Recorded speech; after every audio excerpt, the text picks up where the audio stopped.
Hi everybody.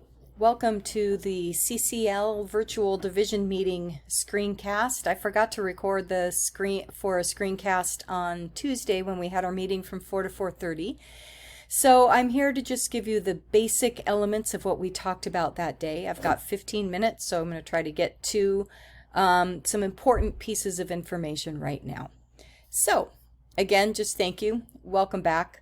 The thing that I really want to try to stress this semester for our division in composition, creative writing, and literature is that focus on together. Together we've got this. You've got this as an instructor. Our students have this as online learners, and connections are the key. So it's really about making those connections with our students. You as instructors making those connections with your peers and your colleagues to help us get through this so that by the end of the semester we can all feel like, yeah, we've got this and we can do this again and we can do it well. So just remember that. We're here for you. So a couple of updates on the fall schedule. Please, first and foremost, check your schedules. If you have any questions, ask me. Check your schedules in SIS. Please know that ACE courses don't show up in Find a Class. So if you're teaching an ACE course and you're only looking in Find a Class, you're not going to see it there. Also remember, when you check SIS or your schedule in SIS, you might have to change the term to fall 2020. So please check that and double check.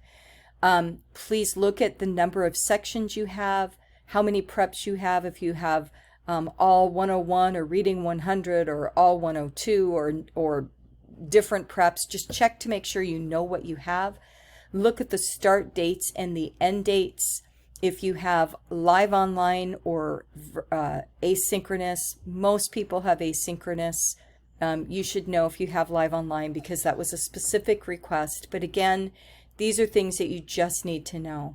If you have an ACE class, the end date is going to be different. They are meeting right up until Thanksgiving and then end. So please just remember those things. Always remember, with asynchronous, there are no mandatory meeting times. You can still schedule times to meet with your students. They just cannot be mandatory. You'll have to record like I'm doing now or something like this for the people who cannot make it, or you can try to set up meetings in small groups. That's fine. The difference between asynchronous and live online is live online has a published mandatory meeting time in SIS and Find a Class. The asynchronous doesn't.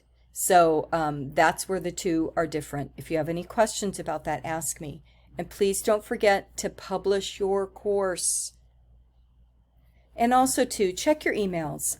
We're getting a lot of really good information out there from the CTLA, from the president, from our VPAA, from district. You may be getting some emails from either Frankline or myself. Please check your email daily. If you don't normally go into your Chandler Gilbert email, please forward it to your Gmail account or any other account that you have that go to. So please, we need you to be informed. A lot of times I might be asking you a question about a class that I might need that information as soon as possible. Or if you want to get a question to me, sending me an email, I will try to get that answer to you as soon as possible. So check your emails.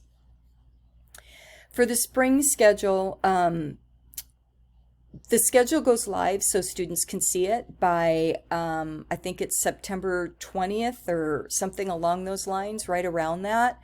So we already have the spring schedule in the system. What we ended up doing was creating all of our courses as online asynchronous with no set meeting pattern.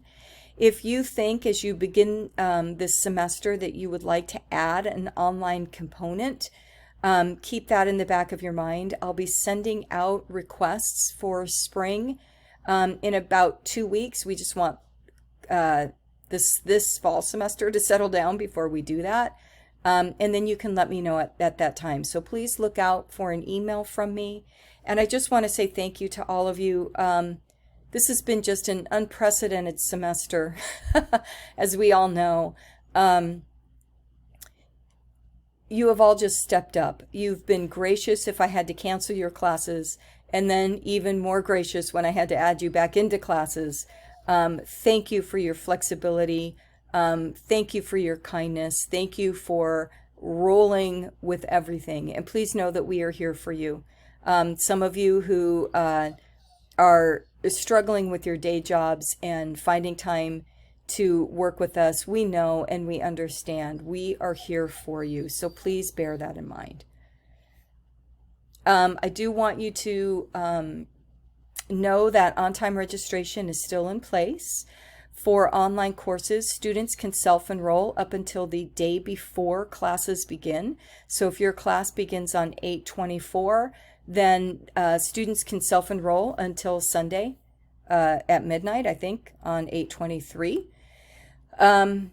If you find once class begins, a student might be asking you to get into your course, I might also have an advisor asking me if a student can be overridden into your course. I will never, ever do that without asking you for your permission. We really want to keep our classes at 20 for English 101 and at 25 for all of our other courses. If you do not want to add another student, that is great. That is fine by us. Just please let me know. And I try really hard not to ask you that question. And sometimes you reach out to me, and that's okay too. But again, reach out to me if you want to add a student or override a student, especially somebody that maybe you know. Bear in mind that we do need to keep track of our no-shows in the class. You can go in and check your students' activities. We are asking you not to just check to see if they've logged into the course, but we want them to actually do something that very first week and really at the beginning of the week. So I know for a class that I have, I created an assignment that is due on Wednesday, a very low stakes, introduce yourself Wednesday discussion board and a syllabus quiz. But it's due on Wednesday so that students are actively doing something in the class and not just going in and looking at it and getting out. If you notice no activity by students toward the end of the week, reach out to them because if they don't want to be in the class, if it seems too overwhelming, then you can withdraw them and they can get that full refund. Look in SIS because it tells you the dates that students can be withdrawn to receive that full refund. So please look at that. Every course is a little bit different depending on when the course begins. So double check that. Almost all of you have completed the base camp that the CTLA put on over the summer. Thank you, thank you, thank you. Kudos to everybody for doing that. One of the things that came out of that was the importance of the small group connections that we had within that base camp.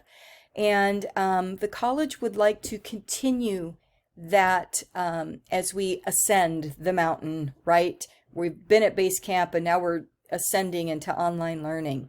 And so we are going to continue that. How it exactly looks is to be determined, and we will let you know in the next couple of weeks. But it will be lower stakes. It's not anything where it's formal, but it's a time for us to work together in small groups, to connect, to troubleshoot, and to support each other. So more information will be following for that. I do want to just let you know that we're thinking about it. We're figuring it out logistically what that's going to look like. So more information to follow. Another reason why you want to look at your email. And also too, just as a reminder, the Concourse Syllabus is mandatory this semester. A lot of you piloted Concourse last semester, but that is how you are completing your syllabi online in Canvas. It will need to be submitted for audit. So please make sure that you do that by the end of the first week of class. When you submit it for review or for audit, I am going to be taking a look at those. I'm hoping that I get started on those next week for those of you who turn them in a little bit early.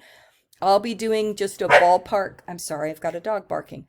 I'll be doing just a ballpark overview and look to make sure you have all the elements that you need in there, and then I'll approve it. But please don't panic if you don't get an automatic approval right away, because I actually have to go in there and manually do that. So give me time. I'll try to find a system that's going to work. This is new to me, just like it might be new to some of you as well. So thank you for your patience on that. And I do want to remind you, of our final exam schedule. If you have students click on the link for the final exam schedule, or you do, you will see that there is no final exam schedule. It says check with your instructors.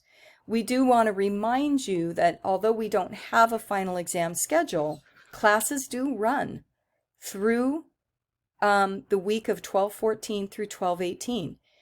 You cannot just say classes are over by the week before. So please have some sort of an activity, a time for you to meet in class, to, again, virtually, to celebrate, whatever it is you're going to do, but there needs to be something, some activity for students to turn in or to do that week. For HLC requirements, we say our courses are going for 16 weeks with a final exam week, and they have to. We have to follow what we say our timeline is. So please bear that in mind as you are working with your online courses. And finally, we've got meetings that are coming up to check in, optional meetings with your departments and also with the division. I'll be doing the division check-ins that will have more of a global focus on things that are happening at the college and in our division. The department meetings that you have will be more centered on teaching and learning in your specific courses. So just bear that in mind. You are welcome to join any and all sessions. So for the first 3 weeks for CCL, for Composition, Creative Writing, and Literature, we're going to be meeting weekly. I've got 2 sessions for the first week, and then we'll probably flip it for week 2.